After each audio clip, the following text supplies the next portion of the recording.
You know what? I want to lay back on this episode. Like, I want something that feels a lot more laid back, that doesn't require me to think too much. And fortunately, with most of the contents of this episode, I feel like I don't have to do that much thinking. Because most of what I'm going to be discussing, actually, most of what I'm going to be doing is disproving a lot of what women say because it doesn't necessarily reflect what it is that they do. Granted, I know it sounds like the previous episode where I was busy talking about beliefs and mindsets, but that's not the case. It's actually something a little bit more chill than that, and it cuts across different topics and different mindsets. And you know what? You'll just find out over time, because that's what the episode is actually for. But before I can start anything in regards to that, let me take some time and talk about something that Andrew Tate said sometime around about a week ago, where he stated via Twitter that apparently any man who has sex with women because it feels good is gay. Now, I can't speak to how true or false this statement is because, that there are other factors that can come in between it. But at least before we start, I can probably give off a poem that I've been thinking about recently in regards to this entire thing, which is: roses are red, April is grey. Some Ugandan man has been asking me, why are you gay? The royal penis is clean, Your Highness. To be honest, I saw someone who was using this poem on like the beginning of May, and honestly, I just saw how it could fit so well that I figured I might as well just throw my own spin on it. And honestly, it just worked like, it was perfect. It just worked so well.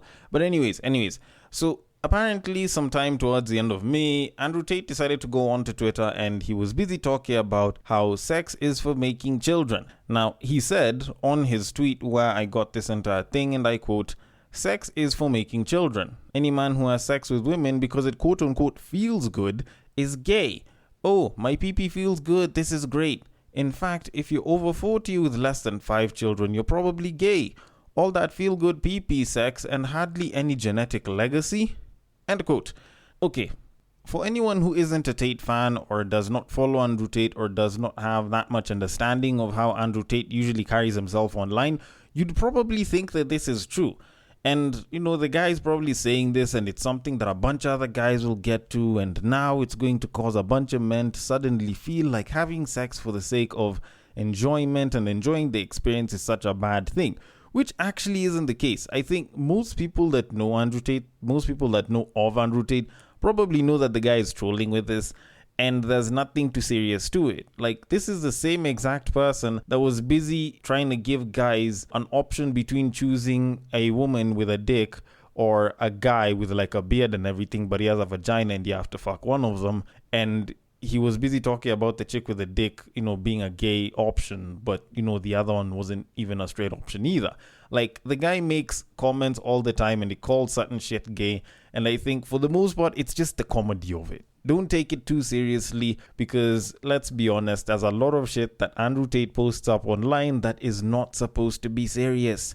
The fact that people take shit like this so seriously is actually very, very sad. And for the most part, like, you think about it, even though someone was to call it gay, like, what's wrong with it being called gay?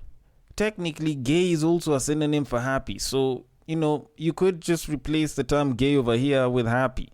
So, because it feels good, so you're happy. It actually kind of works that way. But all in all, the fact that people actually had to sit down and deliberate on shit like this, and people were busy having like different opinions, is probably one of the funniest things that I saw online over the past 2 weeks. And with that said, because there's not that much to say about it, I will just leave it at that because I have other things that give me pleasure that I do just for the feel-good nature of it, one of them being this podcast, which I should have started with an instrumental and me having a very nice intro by saying, "Welcome to the Breakdown Podcast, where I talk about love, sex, and relationships from a guy's perspective, as well as a bunch of other guy shit. The man on the mic is a man who might be called gay. Although, when you kind of think about it, I do it because practice makes perfect, so is it really gay at that point?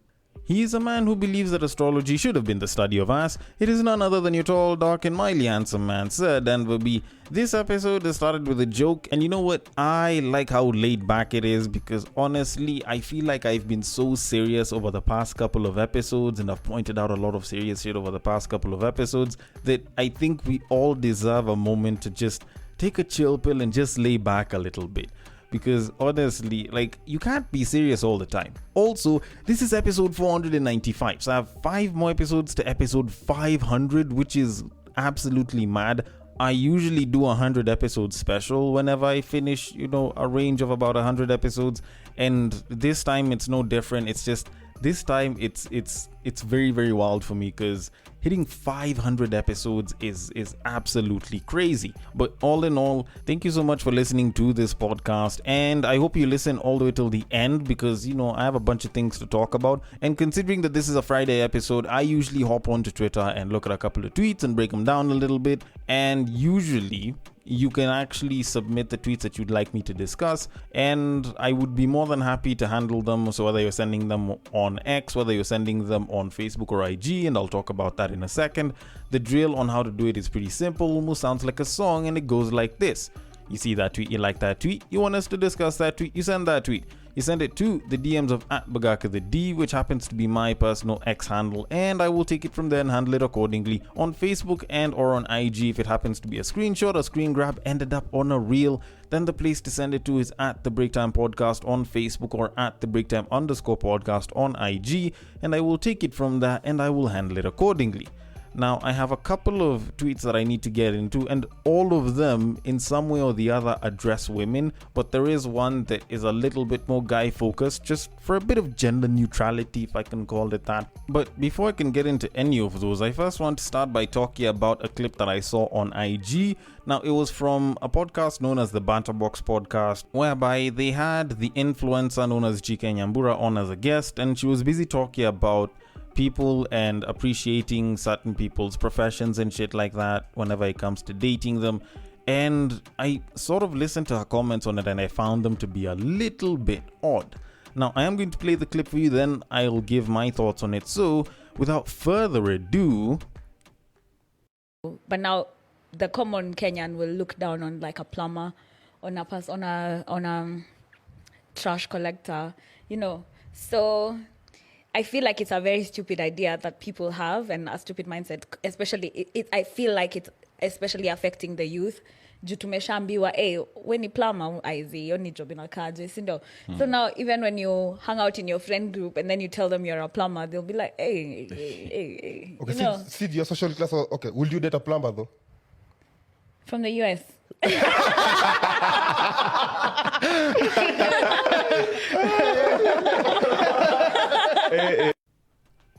Okay, now this is one of those situations where you find that people just play themselves into the same exact traps that they talk about, or at least try to lay for other people, and it's honestly quite sad. Okay, now granted, I have not watched the entire episode or listened to the entire episode of that podcast, so my breakdown on the entire thing is primarily based off of the information that's on that clip on its own. And you could say that it's fairly short-sighted of me, or I'm taking a very narrow point of view or anything. But just let me cook with this one, because I do feel like there is something to be said nonetheless. Now, the unfortunate reality with a lot of us as people is that we fail to recognize that a lot of times people's profession can affect our dating preferences for more reasons than one.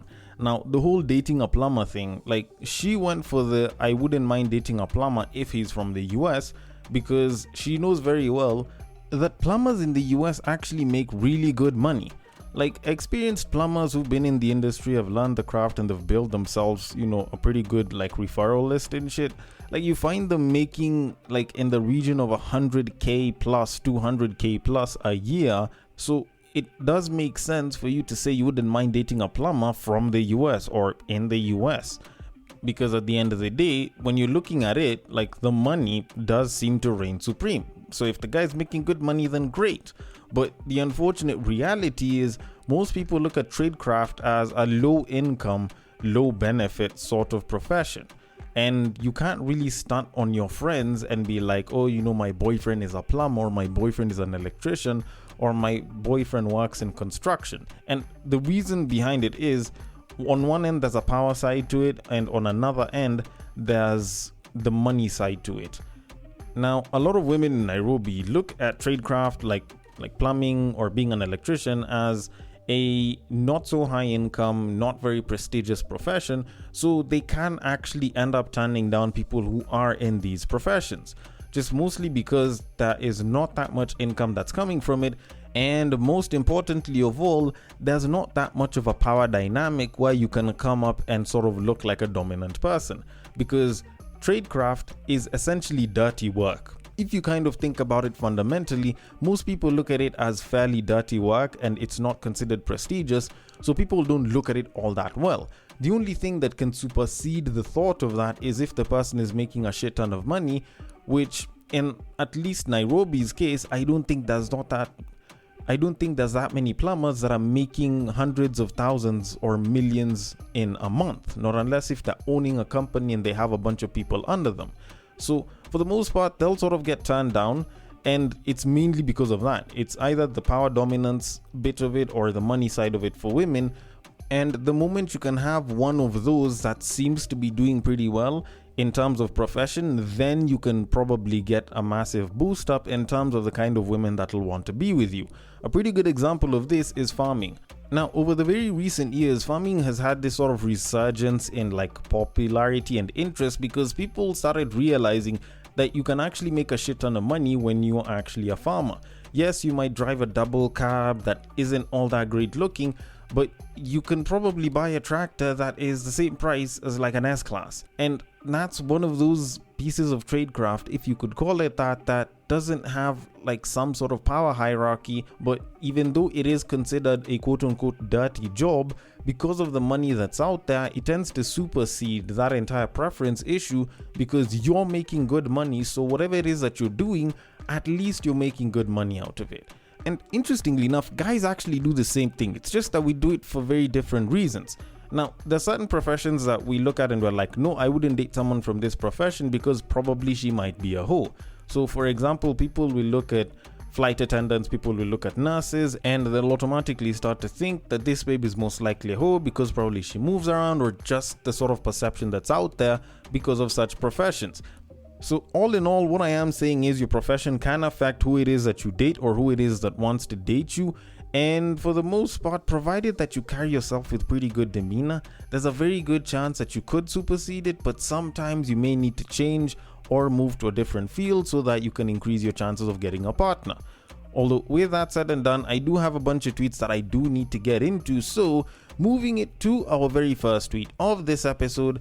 And this one is actually a post plus the reply. Now the post itself says, and I quote, "Sexually reserved men are the best. Well behaved, won't steal a kiss, won't touch you inappropriately, but boy, if you give them consent, finished." End quote. To which someone decided to comment on that and continue with this, and she said, and I quote, "Sexually reserved men are like hidden gems, waiting for the right moment to shine. They understand the value of respect and consent, and when given the green light, they unleash a passion that's both intense and unforgettable.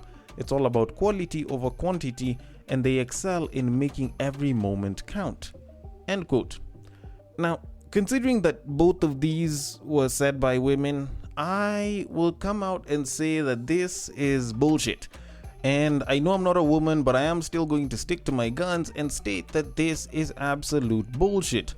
And my explanation for this is actually quite simple, and I can even summarize it into one statement. Most women online will agree with and fall for anything that sounds like it would make for a good fantasy to them in their heads. Now, I know that whatever the hell I'm about to say is gonna sound like mansplaining, but you know what? Just let me cook for a little bit on this, and you'll see exactly why I'm saying what I'm saying. Now, a lot of the times, if you ever go and check on things that women will agree to online, you will find that it is not usually consistent through and through. You will find that women will say that they like when a guy steals a kiss. They will say that they like it when a guy is very touchy with them, or likes to show them off and like makes them feel all sorts of ways. But at the same time, they will talk about how they like a reserved man. They like a man that will act all calm and like be very nice and mysterious, but when they get to the bedroom, they suddenly become wild and shit. And you will never really know for sure if a babe is into a sort of thing, not unless if you mention the attribute minus the fantasy. So in this particular example, if the babe said sexually reserved men are the best, well behaved, won't steal a kiss, won't touch you inappropriately, and stopped there, then you'd probably see the babes that are for that or against that probably pouring in through the comments and saying what it is that they like or don't like. But when you add the additional bit of the fantasy where it's like, but boy, if you give them consent, and you add other bits like when you're in the bedroom, then they suddenly turn into a different animal, that shit works for women. The whole idea of having this monster that's very hidden or like very tame for the most part, but given the opportunity goes and unleashes itself, and especially when it does it to the woman for the woman's pleasure, is something that has been making women's literature, or at least literotica that appeals mostly to women, since time immemorial. So for the most part, you will find that a babe will be like, I like a guy that is into PDA, or a guy that's very touchy with me and chooses to hold my hand whenever we go for shopping and is always, busy trying to hold me and shit like that. And, that'll definitely fly, and babes will be like, oh my goodness, if it's not this, I don't want it. But at the same time, the very same babes will also be saying that they like a sexually reserved man that won't steal a kiss, that won't touch you inappropriately, blah blah, consent. To which the rest of their female counterparts will chime in and they'll be like, oh my goodness, I love this so much, I wish I had a man like this, blah blah, consent. And speaking of consent, by the way, like this whole consent thing when it comes to desire is honestly about as ambiguous as having sex on the first date. Like, babes will be talking about how they want a guy that will always give consent, but at the same exact time, they will be very okay with their crush pinning them to the wall, all in the name of desire. And as you're busy hearing the same woman give two different accounts, all in the name of consent, you actually start to realize that it's not even about asking for consent or, like the whole is consent given or not. It literally comes down to their desire. If it's something that can satisfy their fantasy, then great. They will be perfectly okay with someone breaching consent because they'll have probably given it in the least obvious way, and as long as it fulfills the desire, then they will be totally okay with it, whether consent is asked for or not. So as long as you can fulfill the desire, you're pretty good. But for the most part, what I'm trying to tell most of my homies out here is, whichever kind of guy you are, there's a babe that's into that shit, so you probably shouldn't be thinking about it too much. There's babes that are going to be saying they like X kind of guy or Y kind of guy, but honestly, provided that she's attracted to you and you can turn her on, whatever the hell it is that you're doing, you do that. She'll probably be interested in it anyways. And with that said, I am going to leave it at that and move it on to our very next tweet of this episode, which was also posted up by a woman, but this one actually includes a screenshot from WhatsApp, which she uses to talk about a guy when she says, and I quote, "Men have no shame. Mind you, this nigga used to babysit me when I was 5. Now, on the screenshot, the guy said, and I quote, "So I have an idea. Imagine you lying on your back nude, your legs pushed back to your chest. Then me standing over you and I'm using my dick to dig out that itch inside you. It looks like you're crying, but I'm looking you straight in the eyes as I repeatedly stroke you. You are begging for mercy, but we both know I won't give you none because you are a beautiful grown-ass woman. All you can do is lie there and receive the strokes. Ebu, imagine that." End quote. And now, Shorty is losing her shit busy saying men have no shame. Mind you, this nigga used to babysit me when I was 5. And I'm just sitting back thinking, what does that have to do with the approach that he had? But honestly speaking, I think it took me a while to kind of think about this and think about it from both ends, and I came up with this very, very weird theory that I sort of pulled out of my ass, but it sounds like it might make sense, and I'll probably make it make sense using this particular context because this isn't the first time that I've seen something of the sort. And my theory is, most women will form a perception of you based off of the initial present, and men will form their perception of you based off of the actual present. Now, I know all of that sounds like a bunch of mumbo jumbo trying to sound smart type shit, and like I said, I did pull it out of my ass, but let me cook with this one and you'll tell me if I'm completely wrong. Now, if you're a guy and you kind of think about it, on a realistic level, how we look at a babe is not based off of how we saw them initially. We will look at a babe based off of how we look at them on a regular, or at least how we look at them at that point in time. So, for example, if Shorty was out like 5 years ago, she was ugly as hell, she looked dusty and shit, and then all of a sudden you see her today and she's fine as fuck, looks great, skin popping and everything, then we will suddenly conclude that this baby's a fine ass Shorty. She used to not be so fine back in the day, but she's fine as hell, and I definitely hit right now. But when it comes to women, like the perception that they have initially of the person that you were previously does not shift, not unless if they are willing to shift that perception based off of some sort of external influence. Now, you see this quite a lot whenever it comes to relations, or at least relationships that are very, very close to the woman, or at least very close to the women. And you notice it quite a lot. Say, for example, if it's a bunch of girls and one of those girls has a younger brother, and that younger brother grows up because, of course, like time and life happens, and the dude is looking fine as hell. You will find these babes saying that so-and-so's brother, let's call it Lisa's brother, has grown up and he looks tall and he looks super nice and he looks super handsome, and the babe that ends up being with him will be a super lucky babe because he's a really great guy. Now, they won't say that they would give him some. They wouldn't say that they would shag him, and if anyone brings up that idea, they're like, nah, but I know this guy from like when he was like 10 years old and he was just a cute kid. I can't look at him differently. He's almost like my small brother. But now, switch the genders around, and it's Brian's sister, and we know her from when she was like 11, 12 years old. Give it like 5 or 10 years of not seeing her, and let's say she's like 22, 23, 24 right now. And when we look at her, we see that she's fine as hell. We're not gonna look at her and be like, oh, the guy that ends up dating her is gonna love her, or the guy that is gonna date her is gonna be lucky. Us guys are gonna be looking and we're like, sheesh, that babe can get it. Like, if she tells me yes, I'm definitely hopping on it. And granted, yes, there is going to be the bro code, and you shouldn't try and bang, your bro's sibling or relative or shit like that. But to be honest, it's not like the thought won't be there. The bro code will prevent us from doing shit about it, but it's not like the thought won't be there, and it's not like the bro code holds everyone. So the reality of it is, whenever we interact with someone of the opposite sex, we usually tend to form our perception based off of the actual present and not the initial present, which is like when we met them first or when we met them last. With women, it's usually the other way around. They tend to form their perception based off of the initial present as opposed to the actual present, which is where now you end up with this situation that's here right now. Now, this guy is looking at the actual present and is like, this shorty is fine as hell. He's not thinking about, I used to babysit her when she was 5 years old. Him is just thinking, shorty is fine, I wanna smash. This baby's looking at it, she's like, this guy used to babysit me when I was a kid. He's almost like an older brother to me or something of that sort. So why the hell is he trying to sleep with me like that? And honestly, I think minus the approach and maybe the choice of language, which for the most part is very, very dependent on the person and the person that you're relating with, I don't see anything particularly wrong here. But maybe that's just because I'm a guy and maybe I might be wrong, but I am going to leave it at that and move it on to our final tweet of this episode, which says, and I quote, "Taking a woman out of her masculine era and into her soft feminine era is a real flex. That means that you brought her peace." End quote.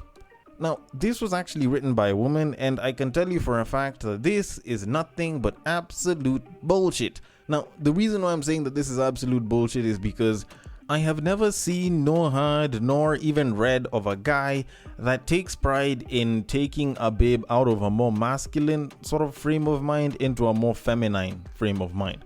Now, don't get me wrong, guys will talk about, how, they make a babe seem more feminine and, like when you give her peace, she can become a more feminine person, blah, blah, blah. But they never talk about starting her off on masculine and bringing her on to feminine. Mostly because a lot of guys know for a fact if a babe is very, very masculine, then she is not as desirable to most of us guys. Not unless if she's super pretty, of which at that point, that's when you'll find a guy that's busy trying to change her. And that's mostly because the guy is probably crushing on the babe and he's sort of seeing what she could be, not necessarily what she is. And it does kind of go back to the whole statement that, guys that are more famous than we usually tend to say, which is, don't turn a hoe into a housewife, don't save her, she don't want to be saved. But all in all, what I am trying to say is it gives us zero additional value when we turn our masculine babe feminine And also, there's a pretty good chance that she is going to retain some of those masculine traits. Now, people are going to talk about how, if you become her piece, she can be more feminine. But the way I usually look at relationships, and one thing that I notice from observing a lot of relationships, you will find that a babe will take a more feminine stance. Actually, even scrap the genders. Most people will turn into this more ideal, more desirable version of themselves whenever they're with someone, usually for a period of time. And then after some point, once the novelty sort of wears off, once the nuance sort of wears off, you'll find that these people, regardless of whether it's male or female, will start to revert back to who they actually are, or some version of a mix between who they are and who they'd like to be for their partner after a bit of a while. So if I meet a babe who's masculine and I'm super interested in her and she's really into me and she goes into her own feminine sort of bubble for a bit because the relationship is starting and we're in the honeymoon period, after a while, after the nuance dies down, you will see her real behavior on a real day-to-day, and if there are masculine traits, then you'll find that some of them, if not most of them, will rear their ugly heads. So even though you could make her a little bit more feminine, if she has masculine traits and she has not taken up proper feminine traits, then she'll probably continue having some of those masculine traits. So even though you could make her a little bit more feminine, those masculine traits are still gonna be there. So for the most part, this whole thing isn't even a flex. It's either you're getting someone who is still masculine or someone who has a little bit more femininity but still has the masculine in them. So either way, it's not a flex. It does not benefit the guy in actually trying because you're mostly sort of fighting against the tide instead of going with it. It would be a lot better if the babe decided to take up more feminine traits before she ended up dating the guy, or as she's working her way up into getting to the dating market. Then when she finds a guy, she already has feminine traits and habits that are ingrained into her, such that the guy doesn't have to go and start fighting against the tide trying to make the babe more feminine. You get my point?